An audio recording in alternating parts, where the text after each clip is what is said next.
Hello everyone, আজকে আমরা দেখব ইমোর গোপন 5টি সেটিংস। আপনারা যারা ইমো ব্যবহার করেন তারা অবশ্যই সেটিংসগুলো দেখলে অনেক উপকারে আসবে। আর যারা ইমো ব্যবহার করেন তারা যদি এই সেটিংসগুলো না করে থাকেন তারা এই ভিডিও থেকে অবশ্যই সেটিংসগুলো করে নিতে পারবেন। সো তার আগে একটা কথা বলে রাখি, যারা চ্যানেলটি এখনও সাবস্ক্রাইব করেননি তারা চ্যানেলটি সাবস্ক্রাইব করবেন। সো গোপন যে 5টি সেটিংসের কথা বলছিলাম, প্রথম সেটিংসটি তাহলে আপনাদেরকে দেখায়। সো আপনার প্রথমে আপনার ইমো অ্যাপ্লিকেশনে চলে যাবেন, যার পর এই কর্নারে প্রোফাইলের যে আইকনটি আছে আপনি এটাতে টাচ করবেন।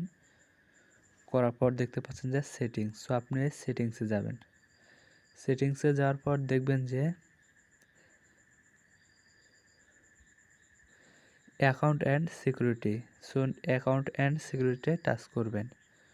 করার পর দেখতে পারবেন এরকম একটি ইন্টারফেস শো করবে। তারপরে দেখবেন যে ম্যানেজ ডিভাইস। সো আপনি এই ম্যানেজ ডিভাইসে টাচ করবেন। করার পর দেখতে পাচ্ছেন আপনার এই এই যে ইমো অ্যাকাউন্টটি আপনি যে সকল ডিভাইসে লগ ইন করছিলেন, মানে ব্যবহার করছিলেন, সেগুলো কিন্তু এখানে শো করবে। আর এখানে দেখবেন যে আপনার ব্যবহার বাদে যদি আরও অন্য কোনো ডিভাইসের নাম দেখায় তাহলে ভাববেন যে আপনার এই ইমো অ্যাপটি বা আপনার ইমো অ্যাকাউন্টটি কেউ হ্যাক করছে। সো আপনি এখান থেকে সেটা দেখতে পাবেন। আর যদি দেখেন যে আপনার অ্যাকাউন্ট কেউ হ্যাক করছে তাহলে অবশ্যই আপনি আপনার অ্যাকাউন্টের পাসওয়ার্ডটি চেঞ্জ করে দিবেন। সো পাসওয়ার্ডটি যখন চেঞ্জ করে দিবেন অবশ্যই একটি স্ট্রং পাসওয়ার্ড দিবেন। স্ট্রং পাসওয়ার্ড দিবেন কীভাবে? প্রথমে 2টা ক্যাপিটাল লেটার দিবেন, তারপর 2টা স্মল লেটার, তারপর 2টা সংখ্যা, তারপরে 2টা চিহ্ন। সেম এইভাবে আপনি কিন্তু উলটপালট করে একটা স্ট্রং পাসওয়ার্ড তৈরি করবেন। সো এটা ছিল 1 নাম্বার টিপস। 2 নাম্বার সেটিংসটা হলো যে আপনার ইমো অ্যাকাউন্ট আপনি কীভাবে ডিলিট করবেন। সো অনেকে হয়তো ইমো অ্যাকাউন্ট ডিলিট না করতে পারায় অনেক হয়তো ইমো অ্যাকাউন্ট লগ ইন করে থাকে। সো আপনি আবারও আপনার ইমো অ্যাপে যাবেন,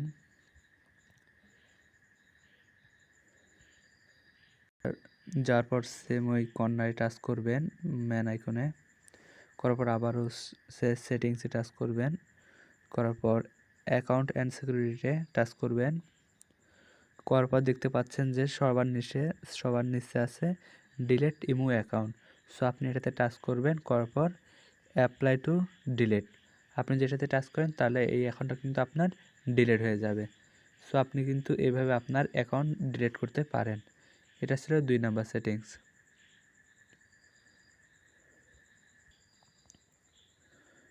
বন্ধুরা, 3 নাম্বার সেটিংসটা হলো নোটিফিকেশন।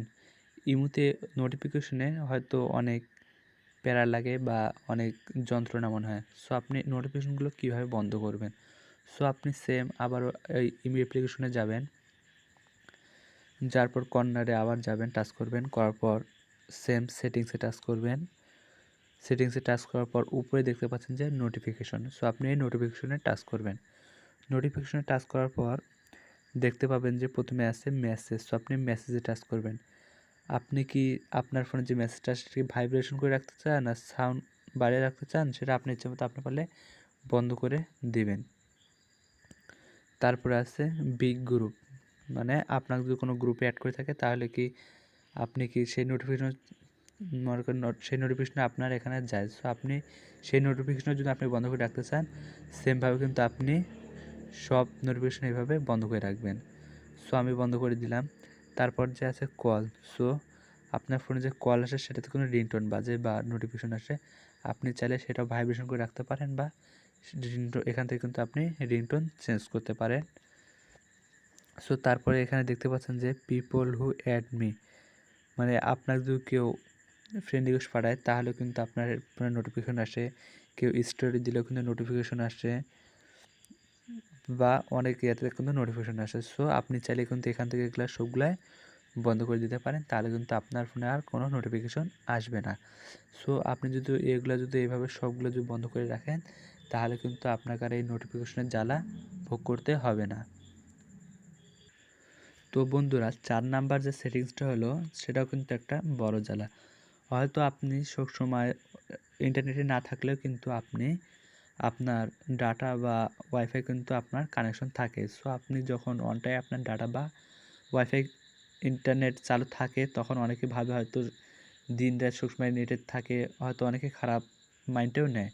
সো আপনি চাইলে কিন্তু সেটা আপনি অফলাইন করে রাখতে পারেন। সো এটা কীভাবে রাখবেন, বা আপনার মনে করেন যে কেউ এসএমএস পাঠাইছে বা আপনি কাজের ব্যস্ততার মাঝে কিন্তু আপনি এসএমএসটা কিন্তু দেখছেন কিন্তু রিপ্লাই দিতে পারেননি। সো আপনি এসএমএস দেখলে সে কিন্তু বুঝতে পারে। সো আমি আপনাকে দেখাবো, আপনি ওই সেটিংটা করে রাখলে আপনি যদি এসএমএস দেখেও থাকেন, যদি রিপ্লাই না দেন সে বুঝতে পারবে না। সো আপনি আবার ওই ইমো অ্যাপে চলে যাবেন। যাওয়ার পর সেম ওই কর্নারে ম্যান আইকনে টাচ করবেন, প্রোফাইল আইকনে টাচ করার পর সেম সেটিংসে টাচ করবেন। করার পর দেখতে পাচ্ছেন যে প্রাইভেসি, সো আপনি এই প্রাইভেসিতে টাচ করবেন। প্রাইভেসিতে টাচ করার পর লাস্ট স্ক্রিন মানে প্রথমে যেটা আছে, সো আপনি এটাতে টাচ করবেন। করার পর দেখতে পাচ্ছেন যে আপনি যখন ইন্টারনেট চালু বা ওয়াইফাই কানেক্ট থাকে তখন কিন্তু আপনার অনলাইন দেখায়। সো আপনি এখানে কিন্তু আপনার মাই কন্ট্যাক্ট দেওয়া আছে, সো আপনি এখানে নোবডি করে দিবেন। তাহলে কিন্তু এরা আপনি যদি ইন্টারনেট থাকে তাহলে আপনার কিন্তু সেটা অফলাইন দেখাবে। সো এটা একটা বিষয় গেল। আরেকটা বিষয় ছিল যে আপনি মেসেজ দেখলেন কিন্তু আপনি রিপ্লাই, আপনার কাজের ব্যস্ততার মাঝে কিন্তু আপনি রিপ্লাই দিতে পারলেন না, তখন আপনি কী করবেন? সো আপনি 2 নম্বরে আছে যে রেড রিপ্লাই, সো আপনি এটাতে টাচ করবেন। করার পর সেমভাবে আপনি যখন আপনাকে কেউ এসএমএস পাঠায় তখন আপনার কাছে আপনি যখন এসএমএসটা দেখেন তখন কিন্তু এরকম একটি গোল চিহ্ন দেখায়। সো এখানে দেখাই দিচ্ছে, তখন এটা আপনি দেখেও না দেখার ভান যাকে বলে আর কি, সেটা কীভাবে? সো এখানে কিন্তু আপনি মাই কন্ট্যাক্টস আছে, সো আপনি এখানে কিন্তু নোবডি করে রাখবেন। সো তাহলে আপনি কিন্তু মেসেজটা দেখলেও সে কিন্তু বুঝতে পারবে না এবং আপনি আপনার সময় মতো তাকে রিপ্লাই দিতে পারবেন। বন্ধুরা, সো এটা ছিল 4 নাম্বার সেটিংস। সো বন্ধুরা, এবার দেখো আমি আপনাদেরকে 5 নাম্বার সেটিংস এবং আরও ইমো বিষয় তথ্যগুলো সো আমি আপনাকে এবং ফুল ফিল আপ করে দেখাচ্ছি। সো সেমভাবে আমি কিন্তু আবারও আমার ইমো অ্যাপে গেলাম। যাওয়ার পর কিন্তু আমি আবার এখানে আসছি, আসার পর সেম কিন্তু আমি আবার সেটিংসে টাচ করলাম।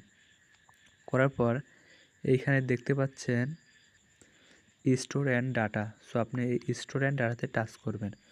করার পর দেখতে পাচ্ছেন যে প্রথমে আছে অডিও সেভ আফটার। সো এখানে আপনাকে এই মধ্যে কেউ যদি কখনও ফটো বা ভিডিও দেয় সেটা কিন্তু আপনার অটোমেটিকলি ডাউনলোড হয়ে যায়, যার কারণে আপনার ইন্টারনেট আপনি যদি ডাটা ব্যবহার করেন সেটা কিন্তু বেশি ব্যবহার হয়ে যায়।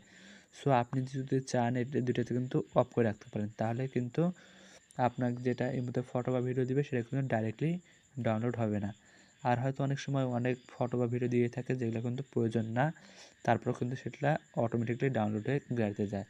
সো আপনি যদি এগুলো এইভাবে বন্ধ করে রাখেন তাহলে কিন্তু আর এগুলো কোনো অটোমেটিকলি ডাউনলোড হয়ে আপনার গ্যালারিতে অযথা জায়গা খরচ করবে না বা আপনার অযথা ইন্টারনেটও কাটবে না।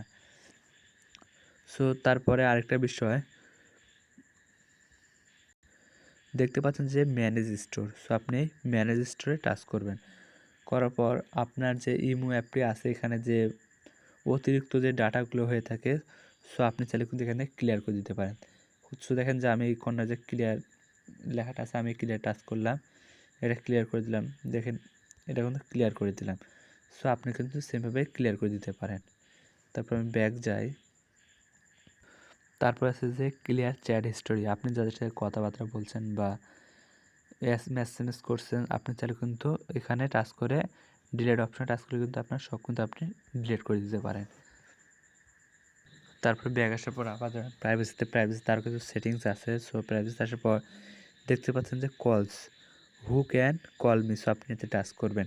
এখানে দুইটা অপশন আছে, everyone আরেকটা আছে মাই কন্ট্যাক্টস। সো এখান থেকে everyone মানে আপনাকে প্রত্যেকে কল দিতে পারবে, আর মাই কন্ট্যাক্টস মানে আপনার ইমোতে যেসব ফ্রেন্ডরা অ্যাড করা আছে শুধু তারা কল দিতে পারবে। সো এটা আপনার ব্যক্তিগত ব্যাপার, আপনাকে আপনার শুধু বন্ধুরা বা ফ্রেন্ডরা কল দিবে না, আপনাকে প্রত্যেকে কল দিতে পারবে, সেটা কিন্তু আপনার পার্সোনালি ব্যক্তিগত ব্যাপার। সো আমি এখান থেকে কিন্তু ব্যাক আসলাম। সো তারপর দেখতে পাচ্ছেন যে ব্লকেড কল, সো এখানে আপনি যাদেরকে ব্লক করে রাখছেন তারা যদি কল দেয় তাহলে কিন্তু এখানে দেখতে পাবেন। সো আবারও ব্যাক আসার পর দেখতে পাচ্ছেন যে ব্লক লিস্ট, সো আপনি যাদেরকে ব্লক করছেন তাদের কিন্তু এখানে দেখতে পাবেন। সো আমি যাদেরকে ব্লক করছি তাদের কিন্তু এখানে দেখা যাচ্ছে। তারপরে নিচে আসার পর দেখা যাচ্ছে যে হু ক্যান সি মাই এবার এখানে টাচ করলাম প্রোফাইলে, করার পর আপনার যে প্রোফাইলটা আছে এটা কারা দেখতে পাবে? আপনার ফ্রেন্ড, উপরেরটা মানে এভরিওয়ান, মানে প্রত্যেকে, মাই কন্ট্যাক্টস মানে আপনার যেসব ফ্রেন্ডদের সাথে মনে করেন যে আপনার অ্যাড করা আছে শুধু তারা না, নোবডি মানে শুধু আপনি। এটা আপনার পার্সোনালি ব্যক্তিগত ব্যাপার। এখন এটা আপনি কাদেরকে দেখাতে চাচ্ছেন, আমি আপনার যেটা প্রয়োজন আপনি সেটা সেট করবেন। আমি এখানে আর কিছু বললাম না, আমি এখান থেকে বাইরে হয়ে আসলাম। আর আপনি যদি চান যে আপনার ইমো ফোন নাম্বার চেঞ্জ করবেন, আপনি সেটা কীভাবে চেঞ্জ করবেন, সেজন্য আপনি আবার সেটিংসে যাবেন। সেটিংসে যাওয়ার পর অ্যাকাউন্ট অ্যান্ড সিকিউরিটি টাচ করবেন, করার পর উপরে দেখতে পাচ্ছেন যে চেঞ্জ ফোন নাম্বার।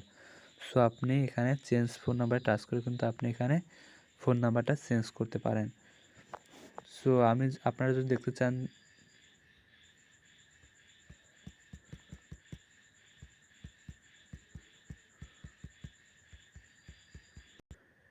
মানে আমি বলতে চাইছি যে আপনারা যে ফোন নাম্বারটা কীভাবে চেঞ্জ করবেন, এখানে অটোমেটিকলি আপনার কাউন্টে সেট করে থাকবে। তারপর আপনি যে ফোন নাম্বারটা আপনার আগে যেটা দেওয়া ছিল, আপনি এখানে কিন্তু আগের নাম্বারটা টাইপ করবেন। করার পর আপনি যে নতুন নাম্বারটা দিতে চাচ্ছেন সেই নাম্বারটা নিচে টাইপ করবেন।